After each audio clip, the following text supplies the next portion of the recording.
What's going on, everybody? It's your boy Lamont Tyson in here to give my thoughts on Stranger Things, a show which I had skipped for about 2 seasons and just got back into it season 5.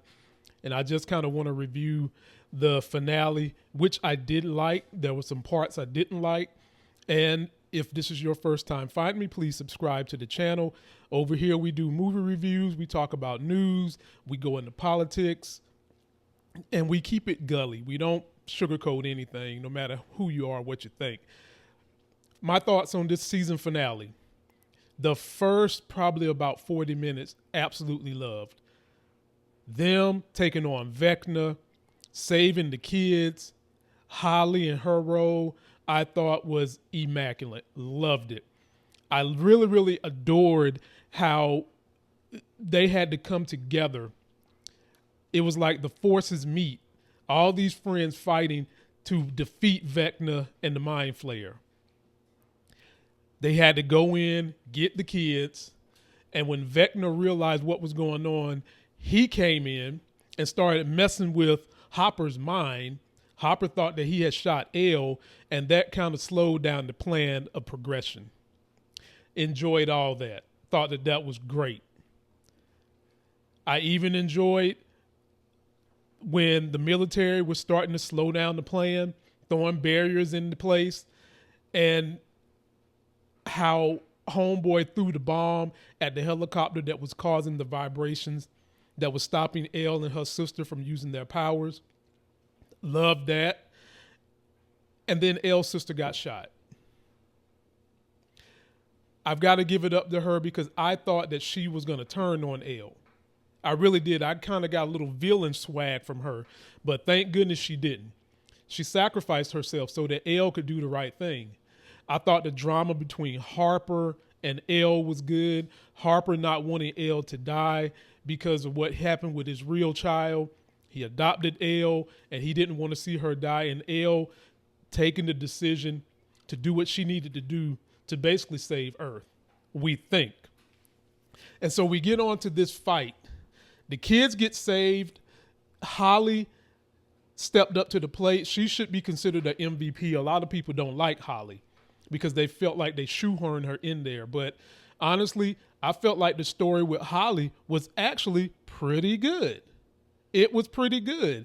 The dynamic she had, her getting those kids to safety, and then ultimately Vecna being able to step on in there in that cave and was fearful of all the memories that he had from taking my man's body. I thought it was good. And then once he got in the cave, they had to do some more running and escaping to get away. I enjoyed that. Then finally we get to the ultimate fight after Elle whips up the military that came in there, and I enjoyed her killing old boy. The one that shot the sister, I really enjoyed her taking him out. It is now Elle's time to go in there, inside the Mind Flayer, fight Vecna. It is time for the other kids to stay outside, take on the Mind Flayer. And that's exactly what they did. Elle was putting on a show in there with Vecna. And he was putting up a fight. Vecna kind of reminded me of a cross between, let's put it like this, a Venom that has psychological powers. That's what he kind of reminded me of. If you could put Professor X powers in Venom, that was Vecna. And he put on a show, but Elle put on a show too. And every time she was able to hurt him or keep him at bay, everybody was outside taking care of the Mind Flayer, his case. And when you combine all those three, and then eventually Will was able to jump inside Vecna and crack his arm, crack his leg. I wish he would have cracked his nuts. Elle was able to put him on one of those dagger teeth inside the Mind Flayer. They was taking care of business outside with the Mind Flayer. And then at the very end, which I really, really like, Mrs. Byers came in and chopped Vecna's head off. I loved it because throughout this whole series, that woman has been through a lot. She has lost a lot. And she honestly, she deserved to have been the one to chop off that head. I like how they let him stay alive. And then now that we done defeated all the forces in there, it's time to get up out of there and come back to Earth. And once we do get back to Earth, the adversaries, the military, is there trying to capture L again. When is the military going to ever learn to stop trying to take powers and use them? It's like they're never going to learn. You always want to have a one-up on somebody. So they're there. They taking over the kids. They meet them with the truck, grab them, hem them up. L slipped away and disappeared. That's the one that they was looking for. And she done went back in there and got the bomb. The bomb is ready to explode. And guess what? She explodes in there, in the bomb, as they get rid of that world, because L had already told Hopper that the only way you're going to get rid of another Vecna or another one of these cavalcades destroying the earth, she's got to go. So she made the choice to sacrifice herself. So we think. And for those of you that didn't already know, this is a spoiler. And I'm just saving parts till we get to the very end. Now, on the way to L taking out the Upside Down and the Abyss, we had a little bit of drama there too. A little bit of drama. Because somebody was in love with L, Mikey. And man, when I talk about them two, him and Millie Bobby Brown put on a performance, man, did they. I felt that love. I felt that heartbreak. It was immaculate. But then after she got destroyed, we get to the part that we could have done without, ladies and gentlemen.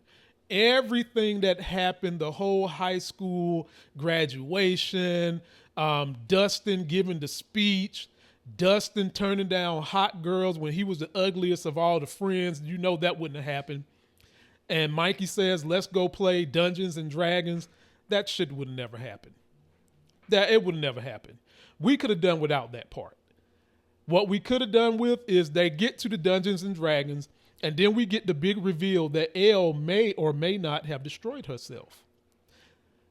We could have just skipped from Elle looking like she destroyed herself to them being in the Dungeons and Dragons having a conversation, and then the big reveal that Elle still might be out there somewhere. They didn't really close that loophole up. And I did like how that group of friends and Mikey going through recalling how they came to be in the history. That was a tearjerker for some people. And that group of friends walking out, and then you had Holly and her crew going back down there to play Dungeons and Dragons. That could honestly be a way they could restart the series. And if the word on the street is correct, Nancy is supposed to be getting her own show or spinoff show. So y'all let me know if that's true. But overall, I felt like this was a good finale. I felt like they basically stuck the landing. It's just that 40 minutes in the middle, man, we really didn't need that part. We didn't need that, but I want to hear from you guys. Let me know what you think. Don't forget to like the video, comment, subscribe, please. Get yourself a life game.